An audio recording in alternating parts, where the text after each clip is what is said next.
Asan na kayo? O, kami naman. Eto na nga. Eto na. Etong Urig.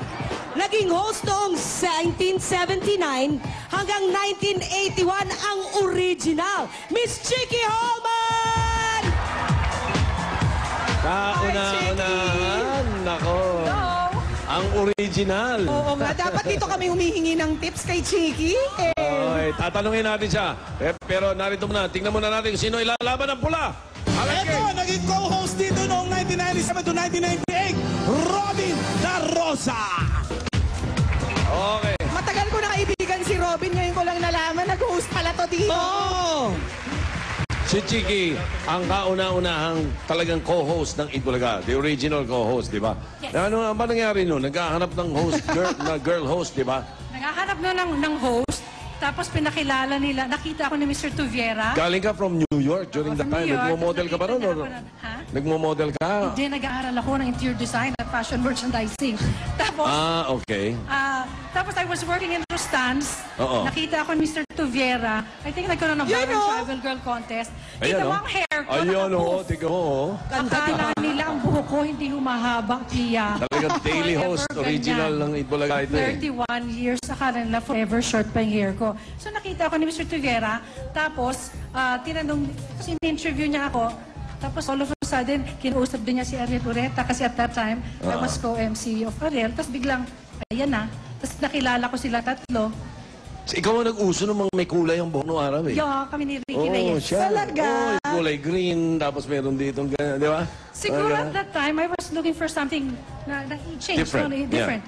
At that time, naghahanap ng model si Mother Ricky Reyes. O so, nag-jive kami, ganon. Pero kinakansyawan na nila. Forever ako kinansyawan ng Oo nga, mga yan. parang para sa loro. Ano most memorable mong mga, or whatever, dito sa Itbulaga? Memorable, after the show, ibang magkakainan, na-miss ko yung luto ng asawa mo. Ani Helen? Si Helen. Masarap ang luto ni Helen. And I think na-miss ko din both. Yung mga bata, ako yung nag-babysit ng mga, especially your daughters. Ha? Oo nga eh. Sino doon? Sila Apple, sila Sarah. Talaga? Bine-babysit ko at nilalagyan ko ng makeup, hindi gumagalaw. Habang nilalagyan ko ng eye makeup. Yan. Well, that's something na nakaka-relate kami, yung luto talaga ni Tita Helen. Talagang kami hinahanap-hanap din namin yun. Na-miss ko yun. Si Robin, how did it happen, Robin, na naging host ka dito? Actually, through si Tita Rio Diaz. Okay. Yes. She asked us if we could host Ilak and I. So, we said, why not? Yeah? So, yun, saya. Sobrang saya. You know, nakakapagtagalog naman kayo ng mga panahong yon. Oo naman, dito ako lumaki eh. Di ko Patangas nga ako eh. Sa Bulagaan ka ano eh, no? Oo, Bulagaan. Sa gabi. Sobrang saya ng Bulagaan. Sobrang saya. As in, kami lang naiiwan sa stage lahat, tumakas na sa likod eh. Talaga. Kami ni Ilak nag-aabulan pa rin. Yun ang pinaka-memorable mong experience here, yung Yes. Bulagaan. Yes. Aba, nagna-knock-knock joke pala si Robby. Dati. Ito ngayon. Tingnan natin kung sino naman ang lulusot sa category number 2. Mga babae ha, kailangan humabol. East or West? Geography. Makinig kayo mabuti, sana makapunto na ang girls. Eto na ang tanong ni Pauline. Naging ganap na lalawigan ang lugar na ito noong 1979. Anong probinsya ito sa Region 3 na pangalan din ng boulevard kung saan makikita ang Broadway? Rojas City. You said Rojas City. Naku, mali! Natapos ba ang tanong, Pauline? Hindi. Oh, go ahead. Anong pangalan din ito kung saan makikita ang Broadway Centrum? Come on, Robin. Aurora. Aurora. Aurora. Tama. Aurora is correct!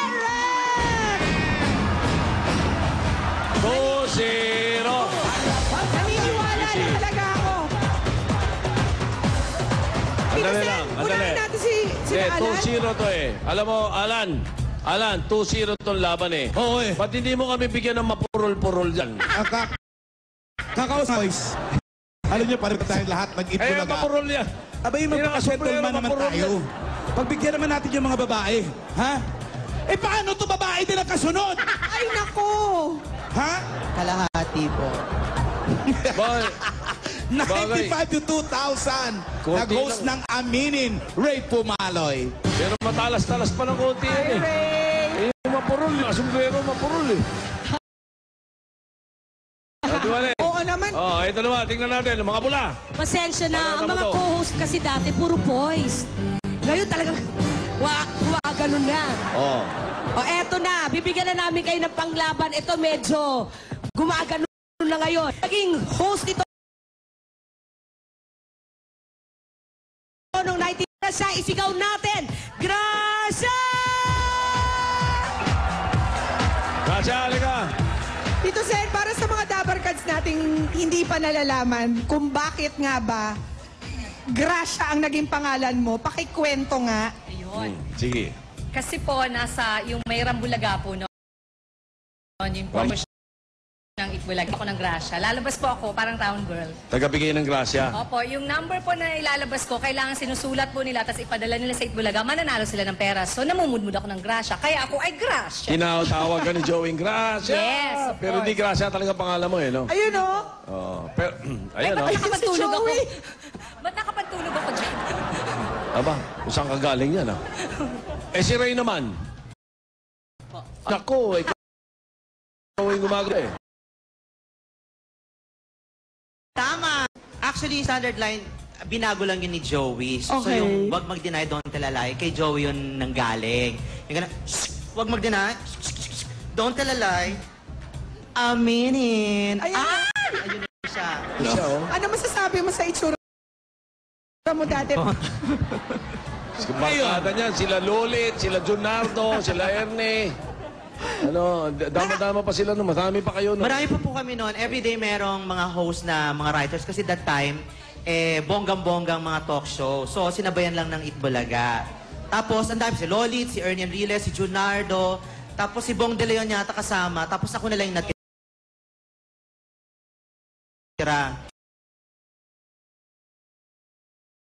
Number 3.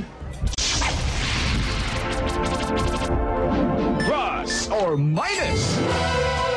Gracia. Arithmetic. Oo, sana naman It's my favorite. masagot mo to ng tama. Ma, paborito Sayang mo, Ma? naman, It's Tito my Sen, favorite numbers. sayang naman, nagngipin pa si Oo. Richie, hindi makikita. Oo. Ibulit mo rin itong magtatanong sa inyo. Ay, bossing. Si Bossing.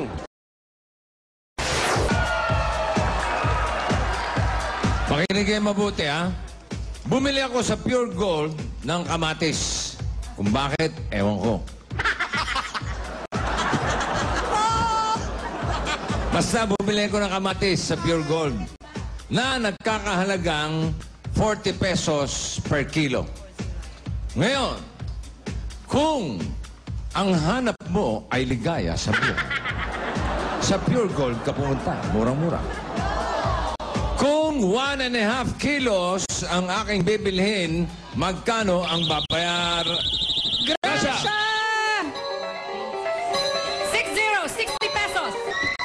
60 pesos? Nick. 1.5 kilo. 40 pesos per kilo. 2 kilos is 80. 1.5 kilos. Ang bibiling ko, ang tanong, magkano ang babahagian kong kamatis kay Dr. Utensil? Magkano babayaran ko? 60 pesos is correct.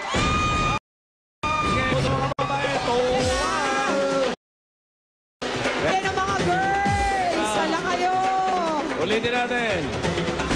Dito muna tayo sa mga babae. Lagyan mo na isang matindi para Sabi matabla. sa'yo Rambulaga numero yun Hiray mo na isang matindi. Ito na is... Matindi. Ha? Matindi. Matindi kasi... Ito na ang pinakamalupit namin sa lahat. Bomba na to. Ito na ang pasabog. Naging host mula noong 1979 hanggang 1981. Debra Les! Debra Les! Talagang Ayun ang original. Naalala ko Robbie to. Rodriguez. Original Robbie Rodriguez. Ito original, Debra Les.